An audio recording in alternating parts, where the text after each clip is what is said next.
Hey everyone, and welcome back to The Explainer. Today, we're tackling a really profound and honestly, incredibly reassuring biological reality. And that is the fact that your brain never truly deletes anything. Have you ever felt like you studied for hours and hours, only for all that information to just seemingly vanish into thin air? Well, get ready to completely change the way you think about your own mind. Because we're going to explore the fascinating microscopic machinery that proves once you learn something, it's actually physically carved into your biology forever. Okay, let's just take a really quick look at our roadmap for today. We'll start with why the brain never forgets, move into how senses become electrical signals, check out synapses and receptor mechanisms, and then dive into the genes that materialize memory. Finally, we'll wrap up with engrams, which are physical memory traces and how all learning remains. So, I'm sure a lot of us have had this exact thought. Man, I study so hard, but I just can't seem to memorize things lately. Or maybe you've noticed yourself forgetting little everyday details and felt that sudden flash of anxiety, right? You start worrying that you're studying in vain or even fearing memory loss down the road. We've literally all been there. It's a super common fear. But what if I told you that the entire premise of that worry is actually flawed? What if those memories you think you've lost aren't actually gone at all? Let's get into section 1, the brain never forgets. Think of your brain kind of like your computer's trash bin. When you delete a file on your laptop, you can't see it on your desktop anymore, right? But an expert can absolutely go into the hard drive and recover it because the raw data is actually still there. Well, your brain works the exact same way. It's fundamentally built to never forget what it's learned. To really understand this, we just have to look at extreme examples, like PTSD. With post-traumatic stress disorder, an incredibly intense emotional reaction, like pure fear or a sense of inescapable threat, actually physically locks that memory into a permanent, dominant state. The brain remembers it flawlessly because of the heavy emotion attached to it. But here is the amazing part. Just as intense negative emotions lock in those bad memories, intense positive emotions can work totally to your advantage.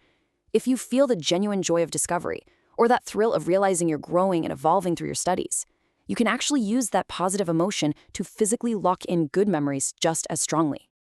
Moving right along to section 2, senses become electrical signals.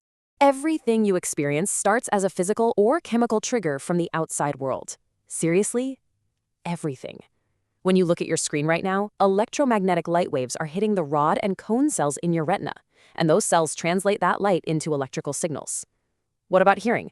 Physical sound waves are caught by these tiny hair cells in your inner ear. Touch is simply pressure and temperature being picked up by Merkel cells and Pacinian corpuscles. Taste and smell are chemical. Minerals like sodium make things taste salty, and volatile organic compounds physically slot right into your olfactory receptors to tell your brain exactly what you're smelling. Every single aspect of the human experience is just the outside world being meticulously converted into electrical signals by these specialized cells. Section 3, synapses and receptor mechanisms. Every single time you learn a new fact, this incredibly beautiful 4-step chemical dance happens deep inside your brain. First, an electrical signal brings calcium into a neuron, which causes it to release a chemical called glutamate. Second, that glutamate floats across the tiny gap between cells and attaches to an AMPA receptor on the next neuron. It pops it open and lets sodium rush in, which gives the cell a positive electrical charge. Third, and this is the crucial part, that positive charge physically blasts away a tiny magnesium ion that usually blocks a completely different door called the NMDA receptor. Step 4, with that NMDA door now swung wide open, massive amounts of calcium rush in, which activates the exact enzymes required for long-term memory. It's literally a perfect biological lock and key system. Now for section 4, genes that materialize memory. Okay, so when that calcium rushes in, it triggers specific memory genes deep inside your DNA. The DNA, double helix, literally unzips and gets copied into a single strand of RNA. Then, through a really neat process called splicing, any unnecessary information is just snipped right out, leaving a refined string of messenger RNA, or mRNA. This mRNA then leaves the cell's nucleus, where ribosomes read it like a tiny architectural blueprint. They start linking amino acids together to build tangible, physical memory proteins. Think about that for a second. You are quite literally converting a fleeting electrical thought into solid, physical matter inside your brain. And what exactly do these newly built memory proteins do? Well, they are absolutely wild. First, proteins like KMZ push hidden AMPA receptors from inside the cell out to the surface, which makes the neuron way more sensitive to future signals. Second, the brain creates prion-like beta sheets, which form these insoluble, completely permanent structures. And third, seriously, prepare to have your mind blown here, the brain activates a gene called ARC. ARC actually acts like a 400-million-year-old retrovirus that fused with our biology way back in deep time. It builds virus-like capsids, packages up your memory mRNA, and literally sends it out to share with surrounding neurons.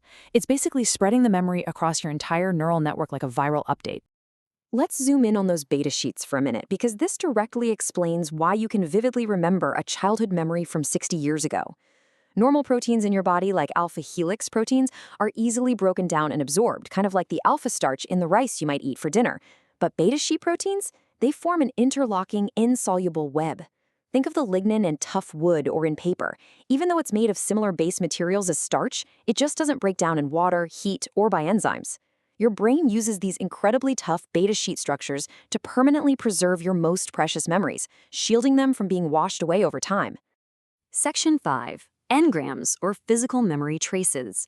So where do these tough, permanent memories actually live? It's a fantastic teamwork dynamic between two major brain areas, the hippocampus and the cerebral cortex. During the day, your new memories are temporarily held in the hippocampus. It's kind of like a sorting facility. But at night, especially during the shallow phase of REM sleep when you're dreaming, high-frequency vibrations pass between these two regions. The hippocampus sorts all of the day's data and permanently transfers it into the cerebral cortex, which is basically your brain's permanent vault, where it gets locked in as a physical trace. And you know that physical trace actually has a specific name. It's called an engram. An engram is a structural trace of memory literally carved into the biological tissue of your cerebral cortex by those super tough memory proteins we just talked about. And this is exactly why you sometimes experience flashbacks. The memory was never erased. It's just been sitting there quietly as an engram. When a specific trigger hits, maybe a familiar scent or a certain song, it sends electricity hitting that exact physical trace again, and boom, the past suddenly flashes before you and you can see, hear, and feel it as if it's happening all over again right now. Which brings us to our final section, Section 6, All Learning Remains. The most crucial point of all this is perfectly captured by Dr. Nagumo's metaphor of the clay dinosaur. Imagine seeing a dinosaur in real life. The visual experience is pretty fleeting, easily forgotten once it walks away. But if you take the time to sculpt that dinosaur out of clay, you now have a permanent physical model sitting right there in your room. Your brain is the clay. The electrical stimulus of your life experiences physically sculpts the proteins of your brain into lasting structures. Even if you feel like you haven't perfectly memorized something on a conscious level today, the physical clay of your brain has already been irrevocably altered. I really want you to absorb this idea. Even if you don't instantly memorize it, your brain carves it as an engram. Keep reading, keep experiencing art. It becomes a lifelong treasure. Your effort is literally never wasted. Even if you read a challenging book today and feel like you've completely forgotten it by tomorrow, that information has been physically carved into your cerebral cortex. Years from now, a single spark might hit that specific engram and you'll suddenly remember exactly where you read that fact. Your studying is literally building the permanent physical architecture of your mind. And that brings us to the end of today's explainer. Knowing that your brain never truly forgets, and that every single book, every lesson, and every beautiful piece of art you experience physically transforms your biology forever, what new memory will you sculpt into the physical clay of your brain today? Thank you guys so much for joining me on this incredible journey through the mind. Keep learning, keep sculpting, and stay curious.